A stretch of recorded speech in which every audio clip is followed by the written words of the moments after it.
It's here! It's here! Hey guys, so Manny Ramirez has still been in the news the last couple years, so we're back at it. 2 years ago, I put out a 3-part series on this channel called Manny Was Manny. It was a retrospective on the unreal career Manny Ramirez had in baseball, and I'm still pretty proud that I made it. But ever since that wrapped up, I've still been seeing Manny's name pop up in the news over and over again. I still see his face when I go play baseball against real baseball players in North Carolina. At this point, I wouldn't be surprised if they turned the baseball outfit in Fall Guys into a Manny outfit. I play Fall Guys about as enjoyably as he played baseball, just for the record there. Obviously, that means the story can't be over. We need to add another chapter to the Manny Was Manny saga. But because it was so long ago that I did that, I do want to spend a couple minutes talking about that project itself. Hi. I do some face cam now, if you haven't checked in since 2020. So, Manny Was Manny was like a closing of a chapter for me on YouTube and with my content, and I treated it as such. I felt myself growing and changing as a creator, and I wanted the style and feel of what I was going for to go out with a bang. Doing Manny Was Manny also paved the way for the Ricky video, which is like easily the best piece of work I've ever put out to this point. I also wanted to preserve the legacy of a one-of-a-kind baseball presence. Baseball Doesn't Exist video that has since come out touches on a lot of pieces of information that I wish I knew at the time to put in the video. Phenomenal video, by the way. And finally, I am aware that I used stock footage from Chicago in place of New York in the first part. Cut me some slack, okay? I probably hadn't been to New York in 5-6 years at the time of making that. I got it from a video on YouTube branded as no copyright New York footage. Leave me alone. But now, what you've all been waiting for. Manny Ramirez life updates. What have you missed since closing the tab on the last Manny Was Manny episode 2 years ago?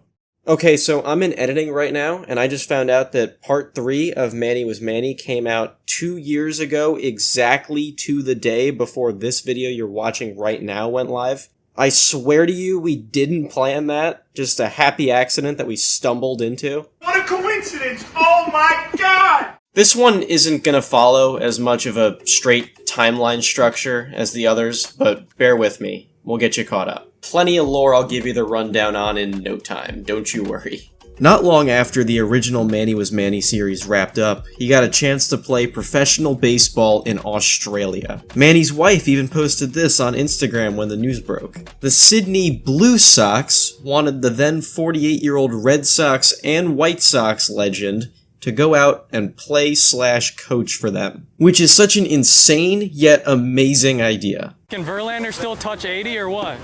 Like that. See, back when Manny played, there were guys whose fastballs lived in the 80s. When the Blue Sox came calling, guys could pitch like this. That's a slider, by the way. And this is a changeup. This would have been considered a decent quality image of Manny back when he played. My childhood is ancient already. That kind of perspective shapes both how long ago Manny really was for baseball standards, but how quickly life can change since, objectively, it wasn't that long ago. Manny debuted almost 30 years ago. Earth itself is estimated to be a little over 4.5 billion years old. Having to watch Cosmos for my sophomore year of college history of civilization class taught me that. But like I said, life can change quickly, because Manny never ended up playing a game for the Blue Sox. He did wind up meeting a guy wearing a Boston Red Sox hat. Nice hat. Can I ask you a question? Yes, man. Who's your favorite player?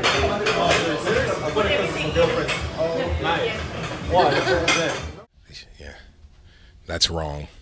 Dude, no way. Something we talked about in the second part of Manny Was Manny was the Mets flirting with the idea of getting Manny. Thanks to a chat between SRS team member Sportstorm, or Sportstrom, and former Mets GM Omar Minaya, we know just how true that really was. Really close. Right from the horse's mouth, the Mets thought they were getting Manny in 2005. But what wasn't as close was what went down 12 years later. In May of 2021, the Mets were getting absolutely ravaged by injuries. Cameron Maybin had to start hitting third for them, and he finished the year with an .036 batting average, okay?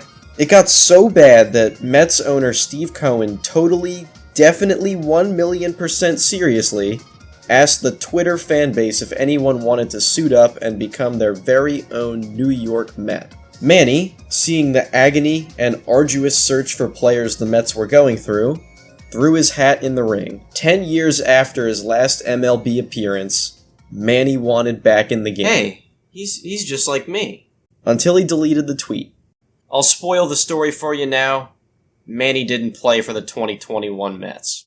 In that same year, Manny also tweeted about how much he wanted to buy Bitcoin on the biggest day in Dogecoin history. Imagine hearing someone say that sentence when Manny was in his prime. And our new favorite crypto enthusiast also stole Chelsea's 9/11 remembrance post and plagiarized it for himself, leaving the watermark in and all. That's our Manny. Since releasing Manny Was Manny, I've also seen some new things from the past come out that I didn't know about before, and wish could have been included in the video. Here he is, competing in a Japanese home run derby while on the Red Sox. Baseball Doesn't Exist video drops bombs that Manny peed in the outfield and needed bedtime stories at night as an active MLB superstar. There were some reports that came out that he was up there for like the single most irresponsible person with cash ever. He just consistently carried giant wads of cash around with him all the time and lose them, or leave them in weird places like cowboy boots. You ever heard of like a bank or Old Tony from Leon the Professional? Banks always get knocked off.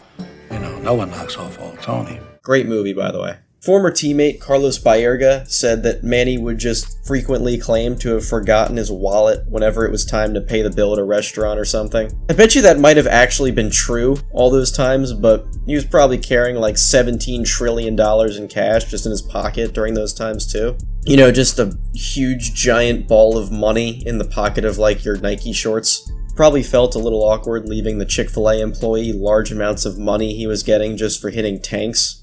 I don't know. The same article that's from said that Manny was also kind of a kleptomaniac. Whenever he was in a slump, he would just steal stuff like equipment or clothes from teammates who were playing well, because he definitely needed some drip upgrades. He'd even steal your underwear if he felt like it would get him back in a good groove at the plate. And sure enough, the story goes that his locker was probably where you'd go to find anything and everything you were missing. Complaints by teammates. The article specifically mentioned Jose Mesa, a guy whose name translates to Joe Table, and once threw baseballs at a guy for over 5 years thanks to some comments that insulted him, resulted in Manny frequently getting in trouble with Cleveland's locker room staff. I can't imagine what those conversations for the clubhouse guys must have been like. Oh, also, Manny recently went back to Fenway Park in Boston. Like, really recently, at the time of making this. He threw out the first pitch for the Red Sox in June of 2022. During his visit back, he spoke with current Red Sox stars Xander Bogaerts and Rafael Devers. He suggested that they should consider taking less money from the Red Sox in relation to other teams when they become free agents. A hometown discount sort of thing.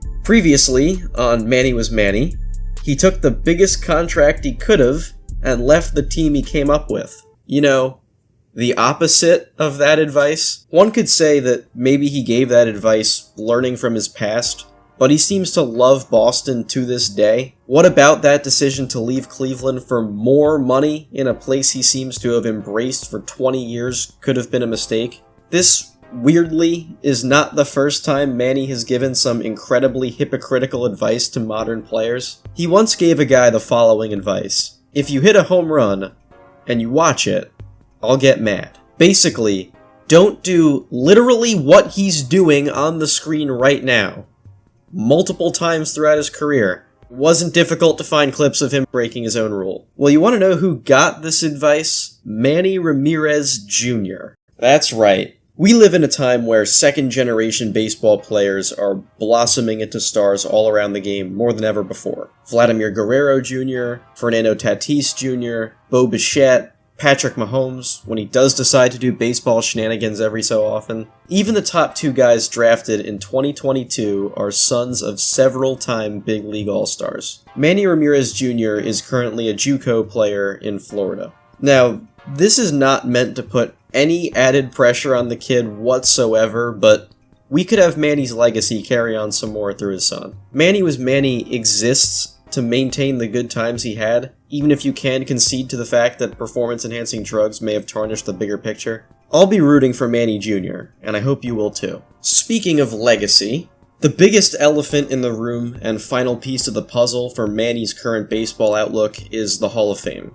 It does not look like Manny has any shot at all to get into the Hall of Fame. 2 failed PED tests have really done him in. And, as some have pointed out, in a time where consequences of PED usage and test failing were clearly defined. Manny being on the outside looking in for the Hall of Fame is a fitting allegory for how the last 10 years of his baseball career have gone.